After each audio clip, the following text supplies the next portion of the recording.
Sir, ingat kayo sa biyahe. Thank you. Ma'am, thank you. Ayun, La Union bound na ulit sila. At pumunta dito para magpa-change oil sila, ma'am. Makulit. Ingat po. Sir, next year territory nyo. Next year daw, mag-upgrade sila ng territory.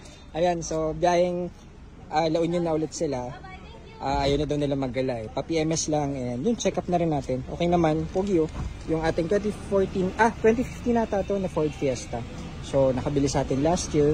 The all goods, biyahe na ulit sila at kung saan nila dadalhin itong Fiesta.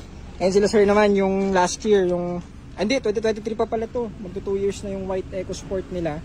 So maintenance check lang din tayo. At ang dami nang narating, nabili daw nila yon 50,000 kilometers. Sa atin, 2023 pa guys. So ngayon, 72,000 na. So full check-up lang ulit tayo tsaka mga maintenance. O yun, so thank you po. Ingat po kayo sa biyahe. At long drive na ulit sila sa La Union. Mga 4 to 6 hours at ang biyahe doon. So yun po, thank you and good morning, GT Cars.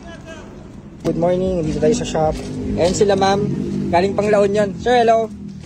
Ayan, so ano po, PMS lang, ano? PMS lang tayo.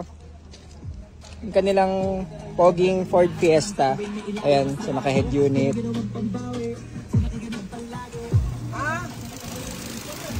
So, everything okay.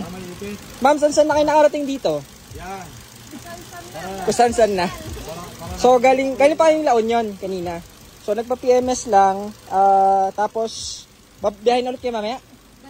Balikan lang. Ayun, so dumayo pa dito galing La Union. Nabili nila to last year guys. So, ayan. PMS lang tayo. Way back, nagkaroon din ng konting... hindi pala. Nagkaroon ng leak sa radiator. Yun yung na-humps daw sila. So, nabasag yung radiator. Bagong palit yon. So, nagpadala tayo ng radiator guys to Partas ata yun, yung bus station. So, ngayon, PMS lang. Tapos, all check-up ng kotse. After, balik na rin daw silang La Union. So, ayan. Poging Ford Fiesta natin na 2014 Matic.